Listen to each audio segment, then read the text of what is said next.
but then you've got the intent. Is there the intent to do that? The British and the French have responded forcefully, others less so, particularly when it comes to the idea of peacekeepers.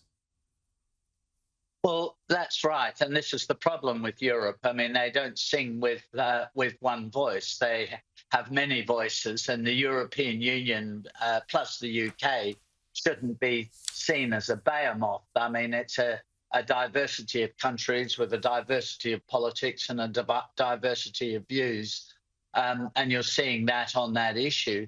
But the British and the French have always been more forward-leaning on defence issues. And they're quite right to say that they would make a contribution or set up a peacekeeping force in Ukraine to police the ceasefire if a ceasefire ever comes.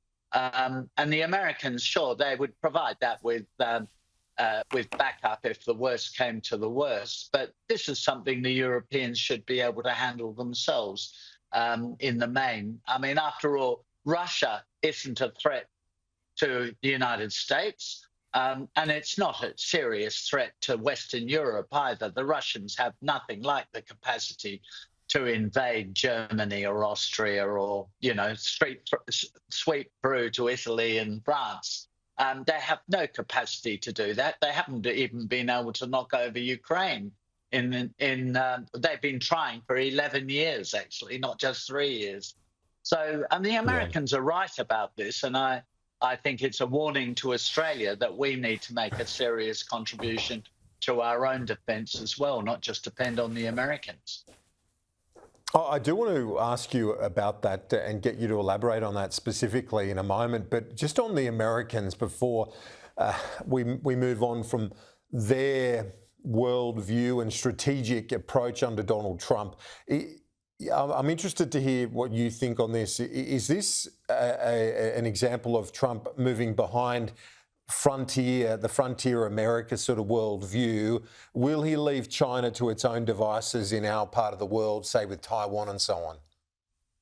No, I mean, I think this, if you like, I'm not accusing you of this, by the way, but this anti-Trump narrative that somehow he's an isolationist and he's just going to withdraw behind America's borders is completely wrong.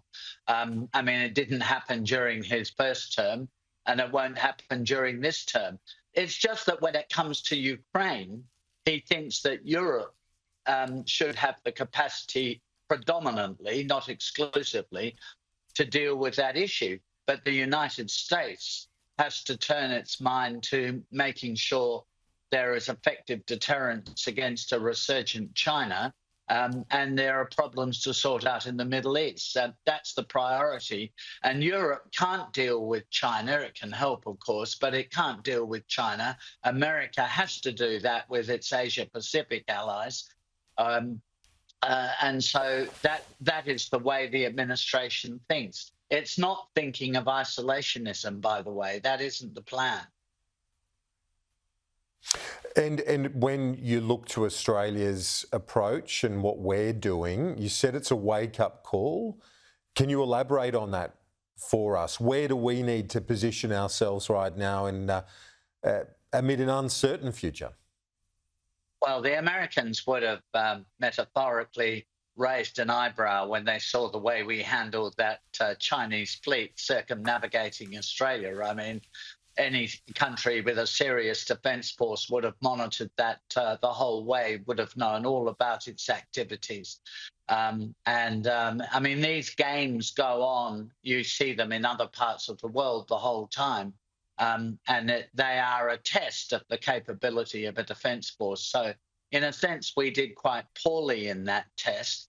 And that will remind the Americans, and it should certainly remind us, that we have to invest more in effective defence capability than we've been doing in recent years. I mean, in recent years, we've been squabbling about submarines, but we haven't got any new submarines. We're pouring huge amounts of money into the AUKUS program without any idea where that money is going to come from.